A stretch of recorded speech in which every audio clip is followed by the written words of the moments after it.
All right, we're back Tuesday, 2 days away from the start of the NFL regular season. I decided to go ahead and give out my NFC Division and playoff picture predictions. So let's jump straight into that. Start with the NFC West. I have the San Francisco 49ers winning that division. I think they are the overall best team, both sides of the ball.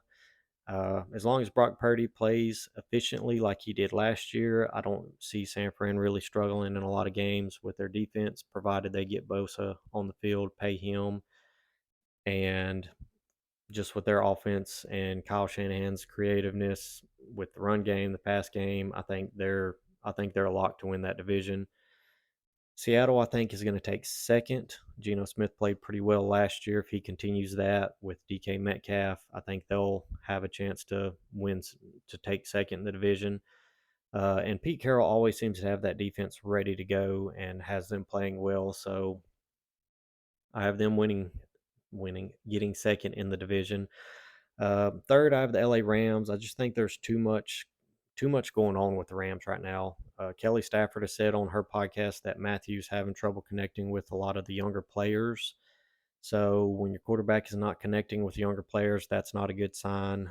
Cooper Cup is seeing a specialist about his hamstring injury, so that tells me it could be either worse than what they're letting on, or it's going to be a lingering issue. So they've got to get that sorted out, and that's going to hurt them. And Aaron Donald's getting a little bit older. He's not as efficient as he used to be. He's kind of getting to where he's not as explosive off the line. And as I said in a previous video, a bold prediction was that Stafford or Donald gets traded. So ultimately, I think all of that leads to the Rams getting third, and the Arizona Cardinals, I have them getting fourth with Kyler Murray on the pup list. I think they're playing to get first in the draft so that new GM and new coach can get the quarterback of their choice. So I got them getting last. Moving to the NFC South, I have the New Orleans Saints winning that division. I think they have the best defense and the best quarterback with Derek Carr. And I think with an easy schedule, obviously 6 easy division games because their division is not very good, I think they have a very good chance to win the division and possibly get the 1 seed due to their easy schedule. I have Tampa Bay getting second. I think they're a little bit better offensively than the other teams in the division. So, just ultimately, I think the Bucks get second.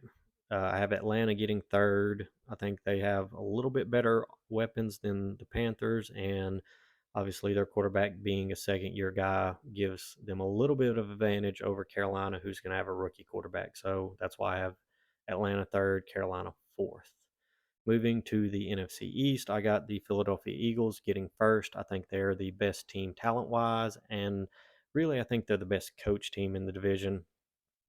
I know they got 2 new coordinators, but I think their head coach is good enough to work with those coordinators and make sure the new systems being implemented capitalize on what the team was good at last year while eliminating what they weren't good at. So I don't think you're going to see completely new systems on both sides of the ball. I think you're going to see a lot of similarities to what they did last year, and it's going to allow them to succeed. And I think they win the division. Second, I have Dallas. I think they're the second best talented team in the division, but I think they're the third best coached team in the division. Um, they've got a pretty solid defense. Their defense has led the league in turnovers the last 2 years. It's going to be hard to repeat that for a third year, but if they do have their defense in the top 3 to 5 in turnovers, that takes a lot of pressure off the offense with a new coordinator, and it puts Dak in a position where he's not having to carry the team in games. And when he does not have to carry the team, the offense plays better and they do better. They win more. So ultimately, I have Dallas getting second. I have New York getting third. I think they're the third best talent wise and second best coaching wise with Dayball. He really progressed Daniel Jones' game last year, and with the addition of Darren Waller, I think that's going to help Daniel Jones take the next step. Uh, Daniel Jones has not played bad in his career. He just hasn't had good people to throw the ball to overall. So having a good player like Waller, I think that's going to benefit him a lot. Saquon playing on a franchise tag, but they reworked it to where he's got some incentives. So it's essentially another contract year. I think he's really going to try to have a good year to get that big contract. And New York's fairly good on defense, so I think they get third. Washington, with their quarterback situation and who they have taking snaps, I don't see them competing in the division, and overall don't really see them competing in a lot of games. So I have them getting fourth. Moving over to the NFC North, regrettably, I have the Detroit Lions winning that division. I think they're the best team. um, that team's really rallied around Dan Campbell. They've played really good under him. Jared Goff had a sneaky good season last year, really underrated and not really talked about season, but he played really well. And if he continues to play well with the additions at the running back position, I think that offense is going to score a lot of points. And if their defense can play better than it did last year and not give up as many points, Detroit will be in a lot of games, and I think they have a chance to be a very good team this year. I have the Vikings getting second.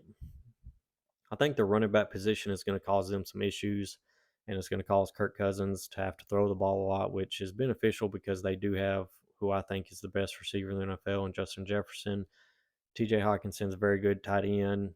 And between those two guys, they're going to draw so much coverage that their rookie Addison is going to see some soft coverage and get plenty of opportunities to make a difference in games. But their defense has kind of gotten worse over the last couple years, and ultimately, I just don't see them beating out the Lions to win the division. I have the Packers getting third in the division. A lot of first round picks on the defense. If the defense can play to that first round talent that they have, it'll take a lot of pressure off the offense, which is good when you have a first year starter in Jordan Love. They have a good offensive line, good running backs, which also will help keep pressure off Jordan Love. Um, they've got decent receivers, I feel like, but I feel like they're still developing and need more time. And I think Jordan Love needs actual playing time to fully develop. So I just don't see them really competing to win the division or get second in the division this year. I could be surprised. Hopefully I am, but I think they're going to get third, and I think the Bears get last. Justin Fields really hasn't taken that next step yet. I know it's potential that he could with them adding DJ Moore. They're kind of following what Buffalo did by getting Diggs for Allen and what Philly did by getting Brown for Hurts. So you could see Fields take the next step, but it's kind of a gamble in hoping he takes the next step like those other guys when it may not turn out like that. And the Bears, they've they've just been a franchise that hasn't really been consistent, hasn't really put it all together over the past couple decades, and until I really see it play out on the field, I can't have them higher on my sheet. So as it stands right now, I have the Detroit Lions, the San Francisco 49ers, New Orleans Saints, and Philadelphia Eagles winning their divisions. I have it a close race between the Eagles and the Saints for the one seed. The only reason Saints are there is their easy schedule. And my wild card teams for the playoffs, I have the Minnesota Vikings, Seattle Seahawks, and the Dallas Cowboys. So stay tuned tomorrow. I will give a similar video for the AFC. I've decided to wait and see what goes on with the Travis Kelce injury, but stay tuned tomorrow for that.